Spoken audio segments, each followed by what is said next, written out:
Fala, torcida vascaína. Olha, a janela de transferências mal começou e o nosso Vascão já tá botando fogo no mercado, hein? A gente tá falando de negociações que estão avançando, sondagens bem importantes e até propostas milionárias chegando na mesa do clube. É muita coisa acontecendo. Mas antes da gente mergulhar em cada detalhe, eu quero muito saber a opinião de vocês. Dessas notícias que estão circulando, qual delas mais mexe com as expectativas? Qual te deixa mais animado ou preocupado? Deixa aí nos comentários, vamos trocar essa ideia. Bom, então vamos lá. O nosso papo de hoje está bem completo. A gente vai começar falando daqueles nomes que, olha, estão quase lá, com tudo encaminhado. Depois, vamos analisar um contato que rolou por um atacante, uma proposta bem séria por um dos nossos principais jogadores e, para fechar, aquele sonho que todo vascaíno tem no coração. Então, começando pelo que todo mundo quer saber, quem está chegando?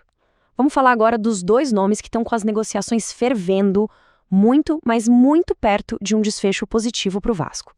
São eles, o zagueiro Alan Saldívia e o meia Matias Rojas. Olha só, e para não ficar nenhuma dúvida, principalmente sobre a situação do Saldívia, a gente tem uma informação quentíssima, uma citação direta de uma fonte bem próxima da negociação. A frase é essa: estamos a um passo de fechar.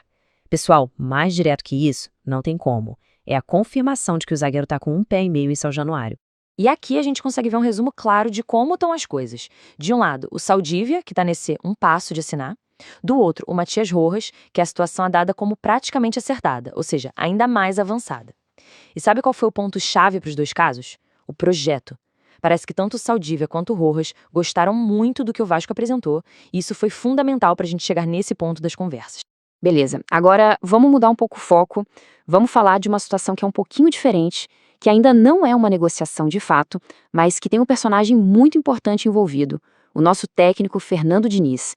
Ele fez uma ligação pessoal para o atacante Brenner. Para a gente entender direitinho o que aconteceu, a sequência foi essa aqui. Primeiro, o Diniz pegou o telefone e ligou para o Brenner. Foi uma conversa pessoal, não oficial, sabe? Para sentir o clima, entender a vontade do jogador. E o ponto mais importante é o terceiro. Até agora, o Vasco não iniciou nenhuma negociação com o Udinese, que é o clube do Brenner. Isso é crucial.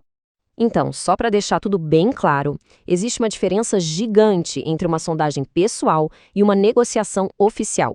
O que o Diniz fez foi essa sondagem. É um primeiro contato, muitas vezes informal, para ver se o atleta tem interesse. Uma negociação de verdade, aquela que bota papel na mesa, que envolve proposta de valores, isso é outra história. E é um passo que ainda não foi dado. Agora segura aí porque essa notícia aqui pode abalar as estruturas. Chegou proposta da Europa e não é por qualquer um.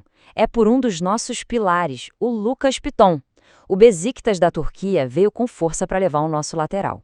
Vamos aos números, que é o que importa. A proposta do Besiktas foi de 6 milhões de euros. O Vasco olhou, achou pouco e pediu mais, 7 milhões e meio de euros.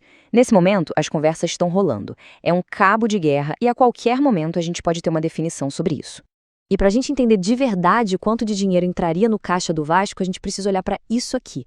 O Vasco não é dono de 100% do passe do Piton. O clube tem 80% dos direitos econômicos. Isso muda completamente a conta final de uma possível venda. Fazendo a conta, então, se o Vasco aceitasse os 6 milhões de euros oferecidos, desses 6 milhões, 80% viriam para o clube. Convertendo, isso daria algo em torno de 30 milhões de reais. E segundo a apuração, a fonte que trouxe essa notícia acha esse valor baixo, considerando que o Piton é, sem dúvida, um dos melhores laterais do futebol brasileiro hoje. E aí fica a grande pergunta, né? A pedida do Vasco, de 7 milhões e meio de euros, é o preço justo pelo Piton? Vale a pena vender um titular absoluto, uma peça tão importante por esse valor? É uma decisão complicadíssima para a diretoria, que precisa pensar no lado financeiro, mas também no lado técnico.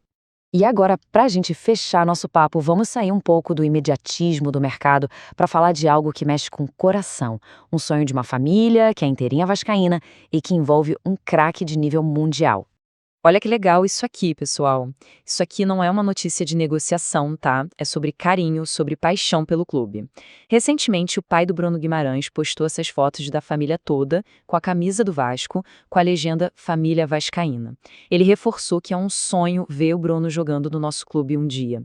E esse carinho vem do próprio Bruno também, que mesmo brilhando lá no Newcastle, na Inglaterra, nunca escondeu seu amor pelo Vasco. É muita informação, né? Depois de passar por tudo isso, reforços que estão para chegar, a possível venda de um titular importantíssimo e esse sonho que envolve o Bruno Guimarães, fica a reflexão.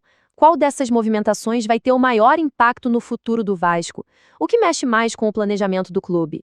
Pensem aí, porque uma coisa é certa, a janela está só começando e muita água ainda vai rolar.